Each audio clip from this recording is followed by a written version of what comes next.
corneas. And I'm proud to say that Bayonet Point Regional Medical Center provided 60 corneas in 2018 that restored the sight of 60 individuals. So that's a powerful thing. We're so grateful to be here sharing the stage with you all, and thank you so much.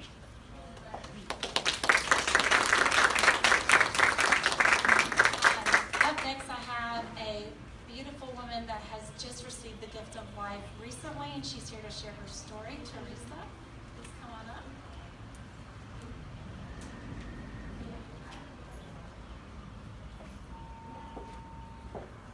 Good morning. Good morning. My name is Theresa Ward, and I am a kidney and pancreas transplant recipient. I received my gift of life March 19th this year. That makes tomorrow 5 weeks.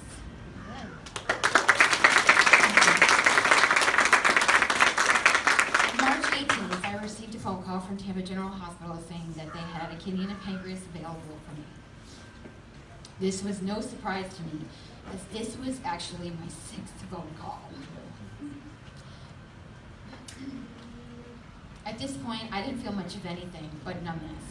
I've never denied an organ every time that I've got the call, but after a while, I started to lose hope that maybe this life was not meant to be for me. I remember telling my father, and he's right here in the front, that morning that my time was near. I started to feel fluid building around my heart. My doctors wanted me to go to dialysis, but I kept refusing as I did not want to go through any more torture than I had already been through. I heard success stories about it, and I've heard horror stories. But in my mind, the horror is all that stuck. My brother Matt, he lives in New York City, and though he lives over 1,000 miles away, he's been my biggest cheerleader through all of this, as well as my parents and my husband Dustin, who is also back there. My brother is the only one that can seem to get me out of my rut because he knows just exactly what to say to make me feel better. He told me that eventually I'll get my perfect organs, and he was right. I didn't get an answer until 3:36 a.m. on March 19th, but I expected yet another disappointment and started packing up to leave to go home. But the nurse ran in with a smile on her face and said it was a go. Both my mother and I, we looked at each other and we both started to cry. My husband had the look of a sigh of relief on his face. And there I was, ready to go, more ready than I had ever been. I thought my time was up at any moment. They had told me that my organ donor was a male between the age of 25 and 35. I paused for a moment, realized we're the same age. This man generously donated his life-saving organs to those who are in need. I was one of them. My family and I couldn't express our gratitude as to how grateful we are to my organ donor who saved my life and gave me a second chance to live. After 5 failed pancreases, I learned that these organs were my perfect match. This was the best I have felt in 23 years of being a type 1 brittle diabetic.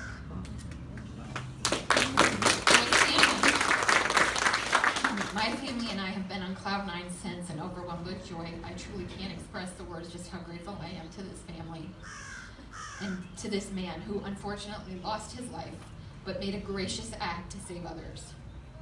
I no longer have to give myself insulin injections. I no longer have the feeling of cinder blocks on my legs. I have lost 26 pounds of fluid in less than 5 weeks. I am living proof that being an organ donor is so important to help save lives. For the first time in 6 years, I'm able to walk around my lake about a half a mile to a mile daily without the use of a wheelchair.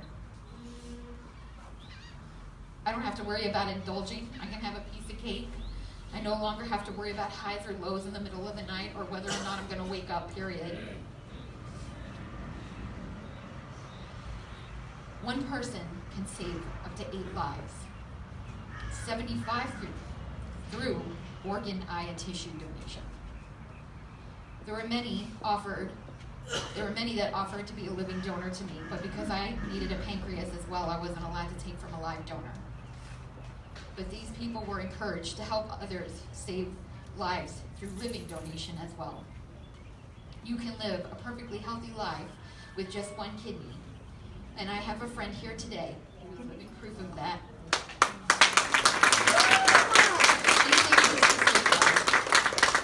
She saved her life by donating a kidney. Please help make a difference in becoming an organ, tissue, and eye donor. Thank you.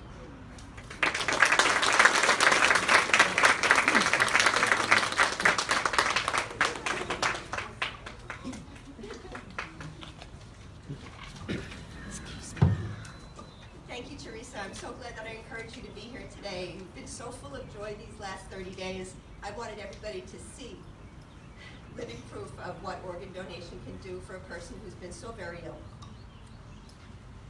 In 2009, my sister Tina, a type 1 diabetic for nearly 30 years, was in need of a life-saving kidney. I immediately volunteered to be tested to be her donor, and 6 months later, we had our transplant surgery, and we both had beautiful outcomes. 1 year later, Tina received a pancreas through deceased donation, which has ended her diabetes and improved her health and quality of life. Tina's donor was a 25-year-old young woman who had a bucket list wish to save a life. She saved 5 lives with her donation. If not for the kindness and generosity of a family that lost their only child in a tragic accident, my sister would not be living the healthy life she is today. I think about them and their daughter often, and of how they healed our family and so many others. They have our eternal love and unending respect. Organ, eye, and tissue donation saves and improves lives. We know this. In a recent poll, 90% of Americans said they supported the idea of donation, yet only about 50% of us actually registered to donate. We need to close that gap, and events like this help to make that happen. As Carolyn said earlier, sadly, 22 Americans die every day waiting for a life-saving gift. This number includes children. In just the last 2 weeks, I read the story of a baby who died waiting for a partial liver transplant, and of a 10-year-old who died when she didn't receive the new lungs she so desperately needed. Imagine the pain these families are suffering right now. Our complacency has dire consequences.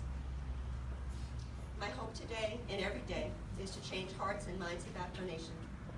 If you would like to become a registered organ and tissue donor, please see me at the lifeline table outside of the hospital cafeteria.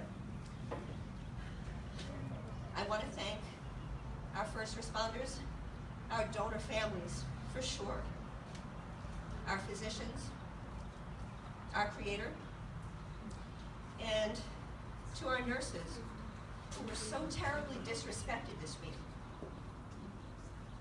You save lives. You hold the hands of people who are getting ready to leave this world. You give hope to others. Thank you.